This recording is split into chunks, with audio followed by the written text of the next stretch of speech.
Our lives are filled with distractions. Email, Twitter, texting. We're constantly connected to technology, rarely alone with just our thoughts.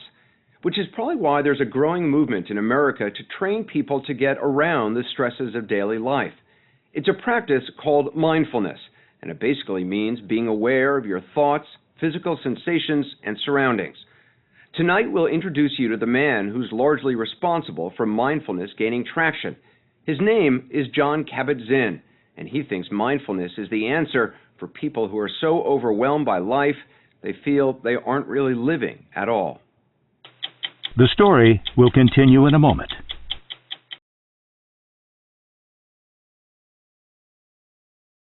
There are a lot of different ways to talk about mindfulness, but what it really means is awareness. Is it being present? It is being present. That's exactly what it is. I don't feel I'm very present in each moment. I feel like every moment I'm either thinking about something that's coming down the road or something that's been in the past. So ultimately, all this preparing is for what? For the next moment, like the last moment, and then we're dead. So in a certain way, are we going to experience while we're still alive? We're only alive now. Jon Kabat-Zinn is an MIT-trained scientist who's been practicing mindfulness for 47 years. Back in 1979, he started teaching mindfulness through meditation to people suffering from chronic pain and illness. That program is now used in more than 700 hospitals worldwide. So how can you be mindful in your daily life? When your alarm goes off and you jump out of bed, what is the nature of the mind in that moment? Are you already like, oh my God, your calendar pops into your mind and you're driven already? Or can you take a moment and just lie in bed and just feel your body breathing and remember, oh yeah, brand new day and I'm still alive. So I get out of bed with awareness, brush my teeth with awareness. When you're in the shower, next time check and see if you're in the shower. What do you mean check and see if you're in the shower? Well, you may not be. You may be in your first meeting at work. You may have 50 people in the shower with you. Kabat-Zinn says mindfulness takes practice. A lot of people start with a training class to learn how to meditate. He agreed to teach us at a weekend retreat on a remote mountaintop in Northern California. When we arrived, we were told there'd be no television to watch, no internet, not even an alarm clock. So I'm checking in. The retreat was full of professionals, neuroscientists, business leaders, Silicon Valley executives. Before we began, we all had to surrender our last ties to the outside world. Put your devices in the basket, you know. I'm contributing my MacBook Air and my iPhone, happily. I wasn't exactly happy to give up my phone. I usually check emails several times an hour. So let's take a few minutes and just settle into an erect and dignified posture. The retreat lasted 3 days, and most of that time was spent just sitting there, silently meditating, with occasional guidance from Kabat-Zinn. There's no place to go. There's nothing to do. We're just asking you to sit and know that you're sitting. Knowing that you're sitting may sound simple. Turns out it's not. The mind constantly wanders. The mind has a life of its own. It goes here and there. To not get lost in thought, Kabat-Zinn recommended focusing on the sensation of breathing in and out. Can we actually ride with full awareness on the waves of the breath at the belly, at the nostrils, in the chest, and then simply rest here in awareness? Resting in awareness is one of those phrases used a lot by people who practice mindfulness. But when I tried to do it, it wasn't restful, and I worried I wasn't doing it right. I kept thinking about work. I miss my cell phone. You're not alone. Having a little withdrawal. It's nothing.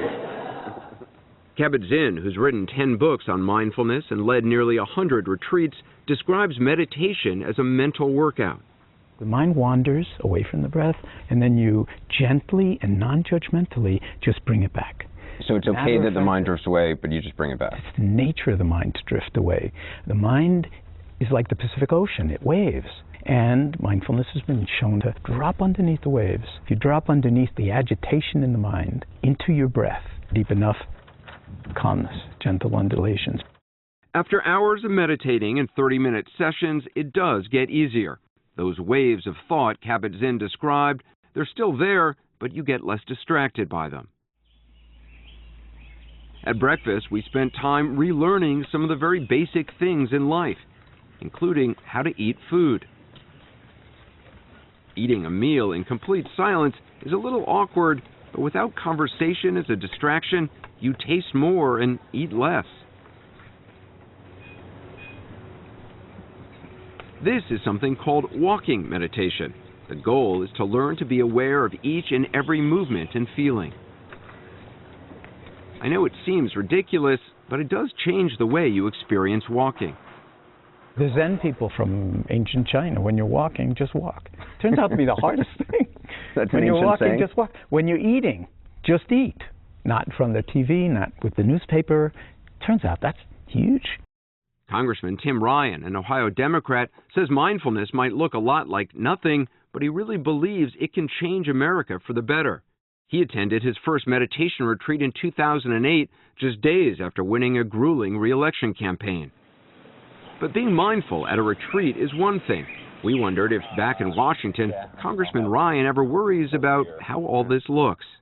Well, you know, I can see myself in high school going, whoa, stay away from those guys. So how do you use it here on Capitol Hill? I'm on the budget committee, for example. There's a lot of conflict, and people say things that get you ramped up. I find myself, as my body clenches up when somebody says something that I know is wrong, or I want to catch them in a lie, or whatever, that just calm down. When it's your turn, you make your point. Hey, man. You don't hear the words calm and Congress together very often, but Ryan is trying to change that.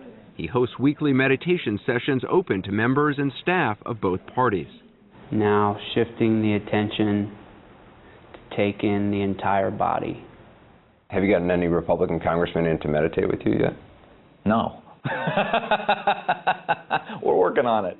He's written a book about mindfulness and obtained $1 million of federal funding to teach it to school children in his Ohio district. I feel like we're calm right now. Yes, you are. I've seen it transform classrooms. I've seen it heal veterans. I've seen what it does to individuals who have really high chronic levels of stress and how it has helped their body heal itself. I wouldn't be willing to stick my neck out this far if I didn't think this is the thing that can really help shift the country. To some people, though, this may sound like kind of new age gobbledygook. There's so many different compelling studies that are showing that this is not New Age gobbledygook. This is potentially transformative of our health and well-being psychologically as well as physically. It can be useful for anxiety, depression, stress reduction. There have been a number of studies that show mindfulness can lead to those benefits, as well as improvements in memory and attention. And at the University of Massachusetts, Judson Brewer, a psychiatrist and neuroscientist, uses mindfulness to treat addiction. This is just the next generation of exercise. We've got the physical, exercise components down, and now it's about working out how can we actually train our minds. Dr. Brewer is trying to understand how mindfulness can alter the functioning of the brain. He uses a cap lined with 128 electrodes. We're going to start filling each of these 128 wells with conduction gel. The electrodes are able to pick up signals from the posterior cingulate, part of a brain network linked to memory and emotion. This is all just picking up electrical signal from the top of your head. Since attending the mindfulness retreat, I'd been meditating daily and was curious to see if it had an impact on my brain. We're going to have you start with thinking of something that was very anxiety-provoking for you. Okay. When I thought about something stressful, the cells in my brain's posterior cingulate immediately started firing, shown by the red lines that went off the chart on the computer screen. Just drop into meditation. Okay. When I let go of those stressful thoughts and refocused on my breath, within seconds the brain cells that had been firing quieted down, shown by the blue lines on the computer. That's really fascinating to see like that.